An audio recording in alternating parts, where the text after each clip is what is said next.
Bonjour aimables téléspectateurs, bienvenue dans votre émission Vie et Carrière. Vie et Carrière qui est une émission dont on retrace le parcours de notre invité. On essaie un peu de parler de ce qui les concerne, l'expérience vécue et partager, n'est-ce pas, son parcours avec vous aimables téléspectateurs. Je dis merci à mon équipe technique, je dis merci à Daniel Kalimi, merci à Lorraine Koussou, merci à Christian, merci à mon équipe qui est vraiment costaud. Je dis merci à Ariane Lemoine pour la programmation, professeur Benveni Kamunga pour la supervision, William Skito pour la coordination. Nous allons débuter cette émission juste derrière la transition.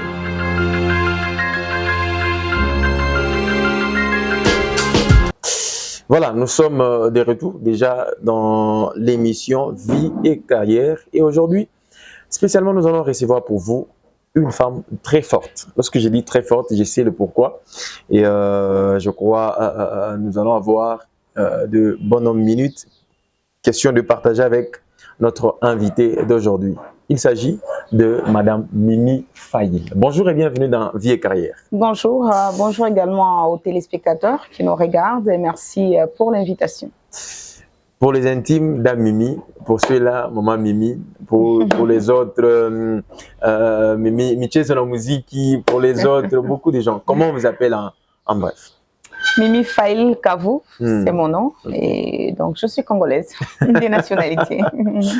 Voilà, comme vous le constatez, nous sommes avec Dame Mimi, Mimi Faïl. Elle est journaliste de la radio et télévision Mwangaza, comme vous le savez. Je ne sais pas, des détails encore, elle va donner elle-même. En dehors d'être journaliste, pardon, vous faites quoi encore dans la vie?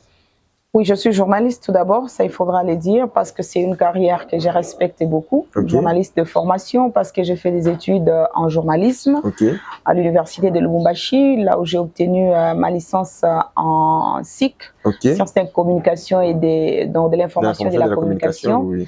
Et puis option journalisme. Je suis sortie avec ma licence, avec beaucoup de fierté pour cette institution qui nous a formés. Et en dehors du journalisme, je suis dans les affaires. Je fais les affaires. Parce qu'en fait, les journalistes, comme vous le savez, il n'y a pas d'argent, il n'y a pas beaucoup d'argent, c'est une carrière de passion. Et moi, je suis dans les affaires, c'est-à-dire j'ai mon entreprise de décoration, donc d'événements. Je suis décoratrice, je fais également la location de matériel pour les événements.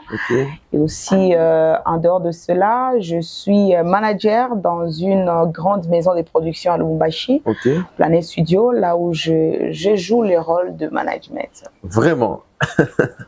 Vraiment, c'est quelque chose qu'on aimerait voir. Animatrice de cérémonie aussi. Voilà. Elle vient à peine d'ajouter cela. Ça fait combien de temps que vous êtes dans le journalisme? Beaucoup de temps, parce que j'ai commencé le journalisme en étant en même temps étudiante, donc je faisais les deux à la fois. Et depuis que je suis à l'université de Lubumbashi, c'est depuis 2003, si je ne me trompe pas, que j'ai commencé à faire le journalisme, d'abord à la Radio Phoenix, quand j'étais encore en deuxième graduat, jusqu'en licence. Et puis de Phoenix, je suis allée directement à Mwangaza. Donc depuis 2003, je suis à la radio et à la télévision. Ça, c'est la fidélité en tout cas, sans pour autant mâcher le mot. Nous allons rentrer un tout petit peu en arrière. Lorsque vous étiez encore aux humanités, est-ce que la passion était le journalisme? Oui, bien sûr, parce que j'étais dans une famille dans laquelle on trouvait quelques journalistes. Quelques journalistes, et puis qui faisaient la radio, bien sûr, à l'époque. Et puis, juste après, Oscar Balkaï, je vous le connaissais, c'est mon frère, c'est mon cousin. Et il faisait le journalisme déjà. Il y avait de personnes que j'admirais aussi, comme ma patronne, Madame Tchakwiza. Il y avait Madame Chantal Kanimbu, que j'aimais voir. Mais au fait, j'aimais le journalisme, mais pas le journalisme général politique ou adapté à tel ou tel autre domaine. Je voulais faire le journalisme sportif.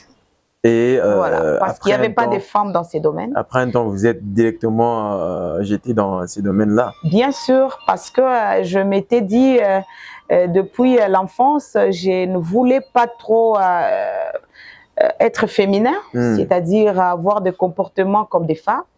Bien sûr, je suis femme, mais c'est définir comme femme un peu dans la faiblesse, craindre certains domaines que les hommes peuvent faire et que les femmes ne peuvent pas.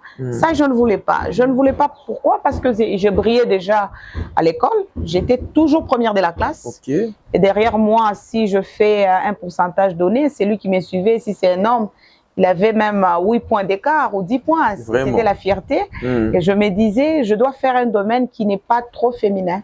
Je dois être comme les hommes parce que déjà, je l'ai dépassé dans la classe, que ce soit aux humanités comme à l'école primaire. Je me suis dit, je vais chercher un domaine qui me va bien.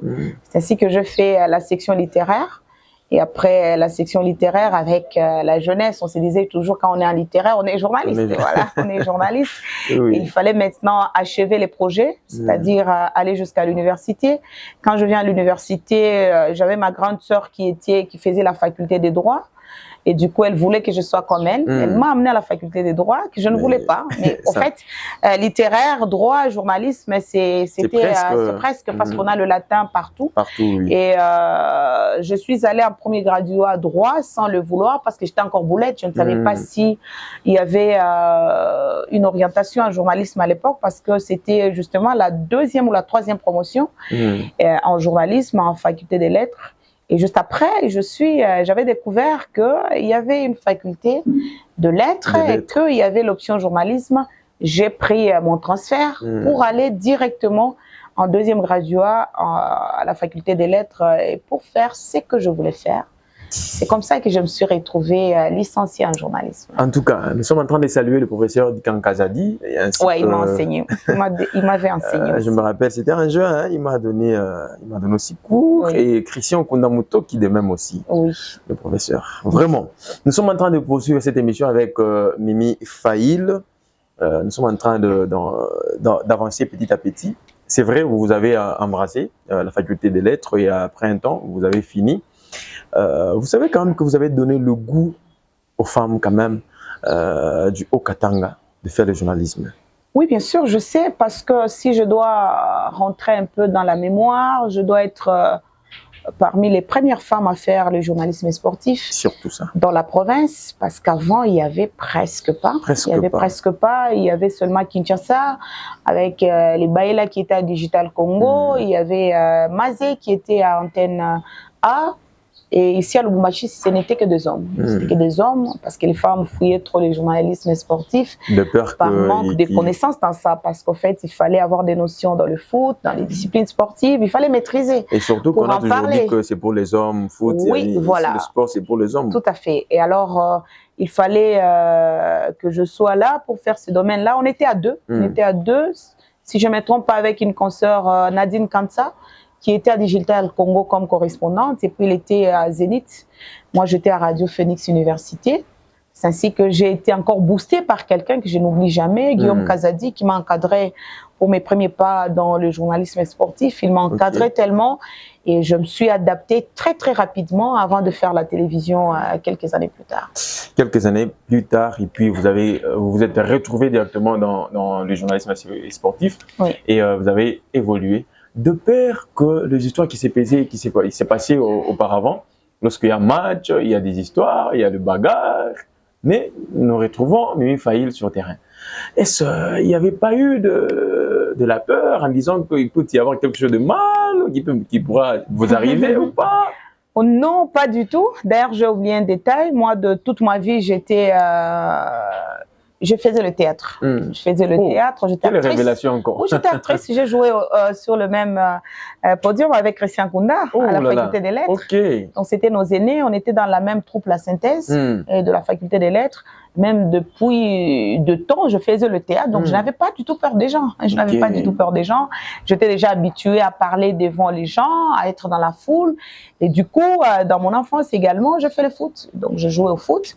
J'ai joué donc je faisais les judo et donc des disciplines sportives comme ça déjà. En tout cas, je ne pouvais pas avoir peur d'aller sur terrain, surtout que j'étais déjà habituée par. Non, Mimi, il y a une fois, je me rappelle, on était encore trop jeune par rapport à actuellement. Une fois, je sais pas, On avait raconté une histoire en disant que vous étiez au stade et il y a eu des problèmes. On vous a, je sais pas, il y a eu des projectiles de pierre et autres là et vous étiez atteint. C'était quoi d'abord l'histoire là? Je sais pas si c'était vrai. Non, l'histoire là a toujours été mal racontée parce que tout le monde prend sa partie et raconte de sa façon. Effectivement, il y a eu quelque chose qui s'était passé, je ne me rappelle plus l'année, mais ça doit être vers les années 2009 ou 2008, quelque chose comme ça, quand j'étais encore à Mwangaza Télé. Quand j'ai commencé, parce que j'ai continué à être à Mwangaza, et c'était pour un match de Mazembe Vita Club qui s'est déroulé au stade. Et juste après le match, il y a eu le score qui n'arrangeait pas le camp du tout-puissant Gleber Mazembe. C'est ainsi que les fans de Mazembe se sont attaqués au bus de l'ASV Club qui prenait les joueurs qui étaient dehors. Les joueurs étaient sur terrain, donc c'était à la fin du match, le temps que les joueurs puissent rentrer pour prendre le bus. Et il y a des fans, par mécontentement de ces scores-là, sont allés vers le bus de l'ASV Club pour tenter de brûler ça. Et alors, moi et ma consoeur, Lila Snyota, avec qui on a déjà, commencé... Déjà, vous étiez avec elle? Oui, bien sûr, nous on a commencé. Moi et Lila, on a commencé à Mwangaza le même jour. On a été engagés le même jour. Elle venait de Kasumbalesa. Elle était un peu, comme qui dirait, elle n'apparaissait plus ces temps-là. C'est comme si elle n'était même pas là. Non, elle était là. Elle était là. Donc, moi, j'étais au stade. Elle aussi était au stade. On faisait ce reportage-là. Nous étions accompagnés seulement d'un chauffeur et d'un caméraman. Et maintenant, quand nous sommes sortis dehors en tant que journalistes, on a vu ça. On a vu ça. Le réflexe était de prendre des preuves pour montrer à la télévision. Et elle, qui avait un téléphone, qui avait une bonne caméra, tellement que les caméramans étaient restés sur terrain pour prendre la fin du match et tout ce qui s'est passé, parce qu'il y avait également les jets de projectiles et tout. Et quand elle prenait ces images-là, les fans de Mazembe, qui ne voulaient pas que ces images puissent apparaître à la télévision, sont venus attaquer la journaliste Nyota, qui était avec moi. Moi, j'étais dans le véhicule de Mwangaza, elle était en bas en train de prendre, de peur qu'on ne puisse pas la découvrir. Elle prenait en cachette. Quelqu'un l'a repéré et est venu, non pas pour l'attaquer, pour la tabasser, c'était dans l'objectif de prendre les téléphones, afin que les images ne passent pas à Mwangaza, parce qu'à l'époque, Mwangaza, quand des images comme ça, c'est Mwangaza qui avait le pouvoir de diffuser ça. Et alors, en venant attaquer la consoeur, elle a pris le téléphone et l'a caché dans ses vêtements. Elle voulait qu'elle puisse protéger ça. Tellement c'est un téléphone, c'est une identité, et puis des images il y avait dedans. C'est ainsi que ces fans-là se sont attaqués à elle pour déchirer ses vêtements. Pas tous ses vêtements, il y a eu les vêtements des dessus, donc sa blouse qui a été déchirée. Et moi, quand j'ai vu l'attaque, j'étais dans les véhicules, j'étais déjà dans le sport de combat et tout, je suis venue la protéger.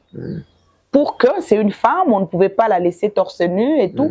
Je suis venue vers elle en solidarité, je l'ai pris dans mes bras pour qu'on nous tabasse tous. C'est ainsi que les gens se sont attaqués à nous deux. Bon, en voulant pas nous tabasser, ça je ne peux pas tromper, on ne nous tapait pas. C'était des personnes qui savaient que ce sont des femmes, mais ils s'attaquaient pour chercher les téléphones là où ça s'est trouvé. Et du coup, moi j'ai enlevé ma vareuse, j'avais un cinglet, j'avais aussi une vareuse parce que j'allais toujours au stade. Moi je m'habille souvent en pantalon par le fait que c'est une façon d'être prêt à tout moment. Et j'ai pris ma vareuse, je l'ai habillée pour cacher sa poitrine. Et du coup, elle est tombée parce qu'elle avait peur. Et s'était évanouie un peu. En tout cas. Moi, j'étais là. Il y a eu M. Billy Makela, il y a eu quelques fans de Lupopo, comme notamment M. Dona Moulongo et quelques personnes qui nous connaissaient, qui nous ont repérés. Ils sont venus, ils ont vu nous deux journalistes femmes par l'attroupement. Là, ils sont venus nous secourir. Et le téléphone était déjà parti. Et l'histoire est partie. Quand ils ont pris le téléphone, ils sont partis. Mais le lendemain, bon, je ne sais pas comment mon nom sortait plus. Non, les gens racontaient comment on m'a déshabillé et tout. Non, moi, j'avais déshabillé, moi. Moi, j'avais déshabillé. Et ces vêtements-là, je les ai jusqu'à ce jour. Je gardais ça jusqu'à ce jour. C'était un pantalon aux couleurs de Sangabalende. C'était du rouge et du jaune. Je garde ça toujours. Et la vareuse de dessus, c'est Sikasso, le photographe qui me l'avait amené lors de la Coupe du Monde 2004 ou 2005 de la Côte d'Ivoire. C'est lui qui m'avait offert cette vareuse avec mention Portugal. J'ai ça. Jusqu'à ces jours, je ne fais jamais ça. Et donc, l'histoire est partie comme ça. Et nous sommes venus. Je l'ai attendu. Moi, je n'avais aucun problème. J'étais là. Je l'ai accompagné à l'hôpital. On l'a secouru. Et puis, nous sommes partis. On nous a transportés pour aller. Mais les gens racontent de leur façon. C'est compliqué. Bon, c'est comme ça. Lorsqu'on est star à la télévision, tout le monde peut prendre une histoire, ramasser n'importe où, raconter n'importe comment. On est préparé pour ça. Je rappelle que Mimi Faïl, c'est elle la responsable des sports à Mwangaza présentement. C'est vrai, après beaucoup de temps, la fidélité paye beaucoup. Vraiment... Non, ça fait longtemps que je suis chef de service. Ça fait plus de 5 ans. Quand même, ça paye. Oui. Vous êtes quand même de 2006 jusqu'en 2000. Je suis de là depuis 2006. Vous voyez, vraiment ça paye. Depuis 2006 jusqu'en 2023, vous êtes dans le monde sportif. Vous connaissez beaucoup de réalités. Ouais. Surtout que dans le monde du journalisme, il y a de ceux-là qui disent que pour les femmes, il y a à boire et à manger. Pour les gens qui, pour nous là d'abord, qui étions à la faculté des lettres, on nous disait que à la faculté des lettres, il y a beaucoup de prostituées, il y a beaucoup, excusez, permettez les termes, il y a beaucoup de choses qui se passent là. En même temps, lorsque tu es dans le monde du journalisme, il faut être vraiment trop prêt à tout parce que c'est lorsque tu apparais, tu es en train d'apparaître, il y aura des propositions ça et là. Qu'est-ce que vous allez dire au bon nombre de catégories de femmes qui ont peur de faire le journalisme tout en mettant les deux guillemets là, en disant que lorsque tu embrasses la faculté des lettres et surtout si tu es dans le journalisme, tu as apporté à tout le monde. Et je commence par dire que même les femmes, les religieuses qui portent des robes longues là, sont courtisées par les hommes. En tout cas. Et d'ailleurs, beaucoup de fois. Elles sont victimes de ça, des harcèlements sexuels, alors qu'elles sont en soutane, elles sont en robe longue, elles sont dans les couvents. Que dire de ces personnes-là qui sont dans le public? Parce que nous sommes des personnes publiques et c'est normal. Nous sommes comme des musiciennes, nous sommes comme des personnes qui font, donc qui passent, qui sont en politique. Okay. Et même les politiciens ne sont pas comme nous. Parce que nous, que tu le veuilles ou pas, tu ne connais pas les gens, eux te connaissent. Ils peuvent te regarder, t'admirer comme ils peuvent parce que tu es en face d'eux à tout moment. Okay. C'est normal. Et moi, je ne crains pas ça. D'ailleurs, c'est très bien, c'est très bien. Moi, j'ai toujours aimé cette vie des stars parce que c'est une identité incontournable. Aujourd'hui, un bourgmestre n'a pas la popularité plus que moi. Non, non. Ouais, ça jamais. Parce qu'il peut se limiter à une contrée bien sûr, mais moi, je peux être connue même par les vieux, les enfants, tout le monde. Et c'est une sécurité. C'est une sécurité parce que le fait d'abord d'être connu comme ça, lorsque vous avez une très bonne éducation, ça vous demande de ne pas faire n'importe quoi. Si. Ça, c'est un élément. Lorsque vous êtes une personne publique, toute la population vous regarde. Du coup, vous ne pouvez pas faire n'importe quoi. C'est comme un député, c'est comme un dignitaire d'État. Je suis dignitaire d'État par ce quoi. Et quand vous êtes dans cette vie, vous ne faites pas n'importe quoi. Contrairement à ce que les gens peuvent penser, même la Bible dit, parce que nous lisons aussi la Bible, Dieu a dit quelque part que mon fils, dans Proverbe, si je ne me trompe pas, fais ce que je te demande de faire pour que ceux qui disent de mal sur toi puissent avoir honte quand ils vont découvrir que c'est pas ça. C'est en fait ça la réponse. Je sais que dans le journalisme, beaucoup de gens ont eu cette conception. Peut-être c'est ce qui a fait assez que les femmes puissent avoir peur de faire les journalismes sportifs. Parce que devant nous, c'est le monde sportif. Vous savez, les comportements des joueurs, les comportements de stars de foot, ils sont directs. Ils sont directs. Même des boxeurs sous plateau. Oui, ils sont directs. Et c'est un environnement là où on doit avoir les nerfs solides. Parce qu'ils n'ont pas honte. Hein, donc, ils vous attaquent directement. Si vous êtes faible, vous tombez très facilement. Et moi, je suis dans ce domaine-là depuis plusieurs années. J'ai toujours demandé aux gens, lorsque je passe dans une émission de télévision, que ces dirigeants-là ou ces sportifs-là qui a connu une vie de débauche avec moi, lève son petit doigt pour le dire. Oui, ça, je l'ai toujours dit. Mais je l'ai dit aussi publiquement que le fait d'être dans ce domaine je ne voulais pas aller ailleurs. Moi, mon mari, c'est un footballeur. C'est un ancien footballeur que j'ai connu dans le sport. Parce que j'étais tout le temps là-bas, on s'est connus là-bas, on s'est aimé là-bas, on s'est marié là-bas. Où est le mal? Il n'y a pas de mal. C'est la même chose quand on voit un médecin épouser une infirmière. Il n'y a pas de tabou. Ça se comprend parce qu'on peut voir un pasteur épouser une diaconesse. C'est la même chose. Et donc, et dans le sport, il y a des hommes responsables et des femmes responsables. Et même à l'église, il y a des hommes non responsables et des femmes non responsables. Parce que nous voyons même des grossesses qui proviennent des chorales, des églises. Alors, il ne faut pas mitiger ou diminuer les domaines de quelqu'un. Tout dépend de l'éducation et de la personnalité de chacun. Tout dépend. Quel que soit le domaine que tu emboîtes, si tu es prostitué, tu resteras prostitué. Si tu ne l'es pas, tu ne le ferais pas. En tout cas, c'est très important. Très important. Juste que tu dois avoir la vie de discipline. Hein. En tout cas, il faut mettre des limites partout. Dans les domaines où tu te retrouves, il n'y aura pas de problème. Oui. Vous avez vécu beaucoup de temps dans ce monde-là. Quel est le bon souvenir que vous gardez du sport? Oui, les bons souvenirs, c'est tout d'abord les relations.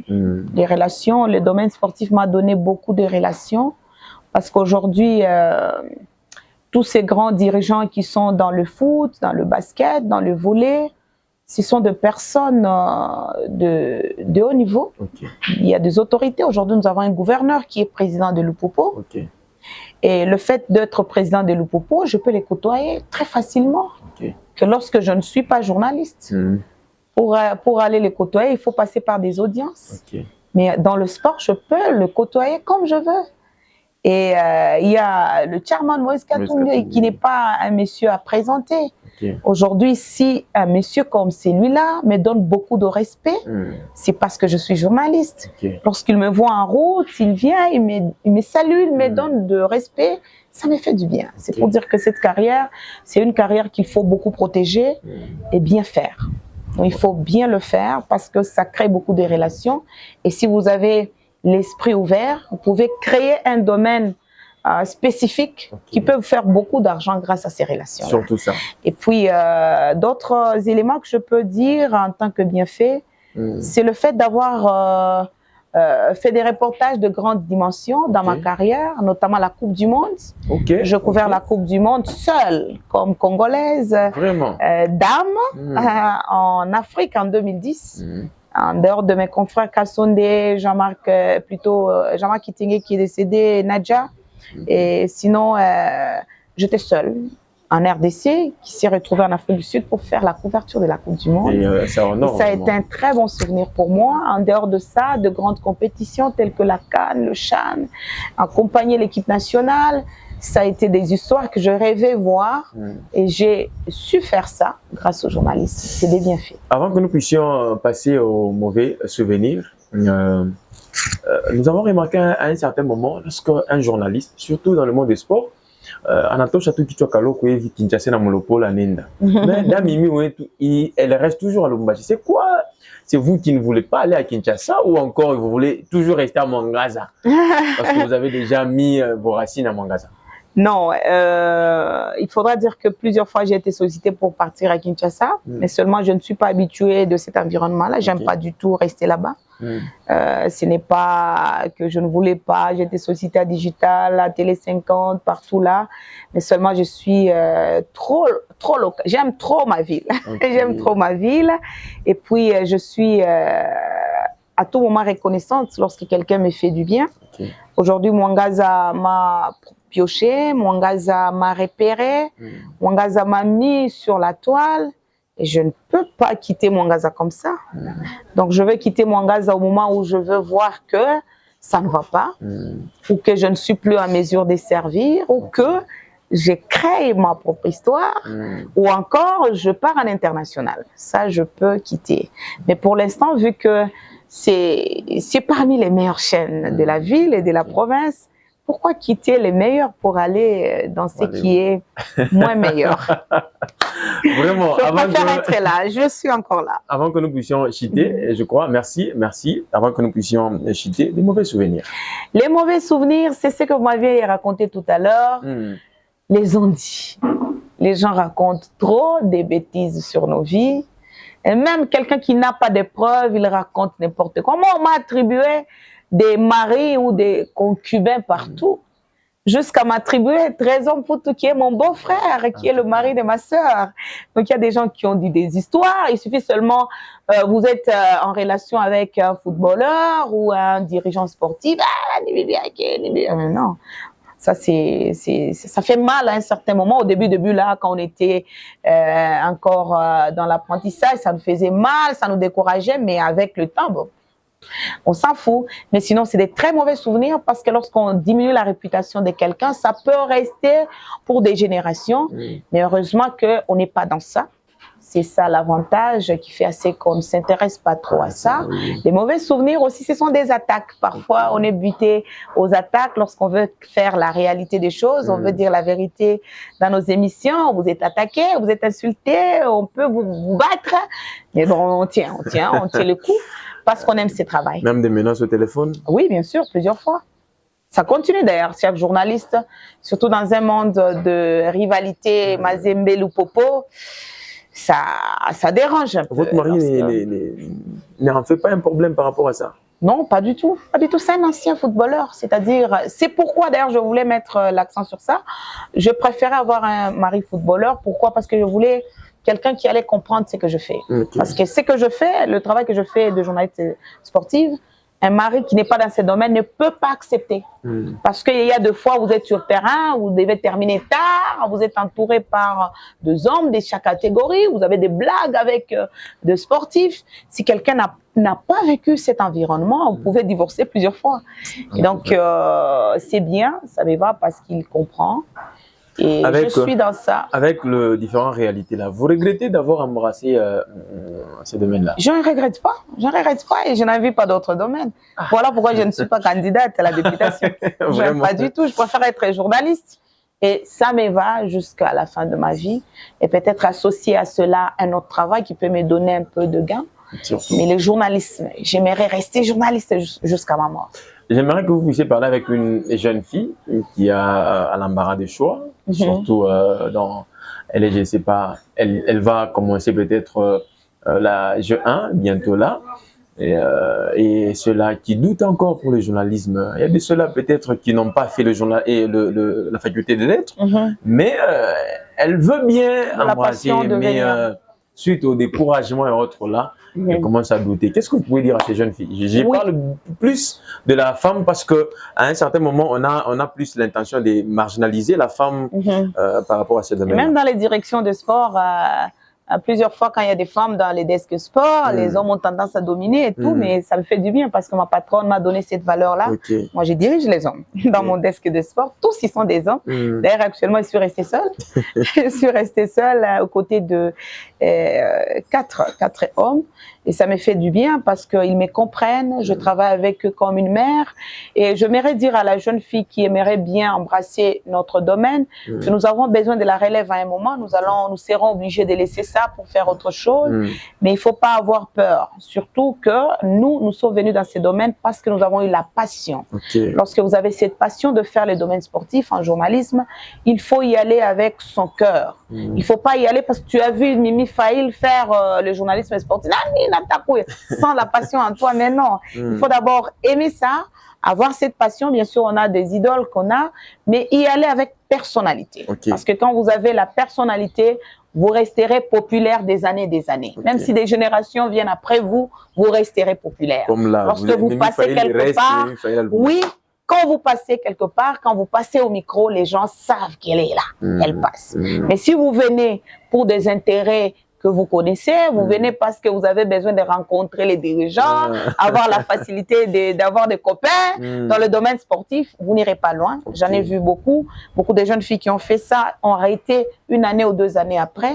Et donc, on aimerait bien que la femme qui vient dans le sport puisse avoir sa personnalité parce que c'est un domaine un peu mal entouré. Mais lorsqu'une femme a la personnalité, elle peut tenir des années et des années comme nous continuons à tenir. Nous sommes pratiquement à la fin. Merci d'avoir accepté notre invitation. Merci à vous. Je remercie votre chaîne de m'avoir, c'est RTCL, de m'avoir invité pour cette opportunité. C'est la chaîne de Et parmi les initiateurs, il y a eu quelqu'un qui m'a encadré aussi, Dr Félix Kabange, parce que c'est lui qui m'avait récupéré la Radio Phoenix en tant qu'étudiante. Il m'avait fait confiance, il m'a beaucoup encouragé jusqu'à tenir et aujourd'hui, je reçois beaucoup d'encouragement de lui. La radio-télévision Canal Lubumbashi, c'est une chaîne qu'on a connue, une chaîne sœur ici à Lubumbashi. Merci pour des notions de créativité que vous ne cessez d'avoir pour créer de telles émissions. Parce que ça fait du bien. Lorsque nous, on parle de gens, pourquoi ne pas parler de nous aussi? Merci à vous pour cette opportunité. Nous sommes pratiquement à la fin, aimable téléspectateurs. Je dis merci à mon équipe, merci à Daniel Kalimi, merci à Christian, merci à mon équipe vraiment très costaud. Merci à Regan Lemoine pour la programmation, professeur Viveni Kamunga pour la supervision, William Skito pour la coordination. Quant à moi, je vous retrouve très prochainement. Bye.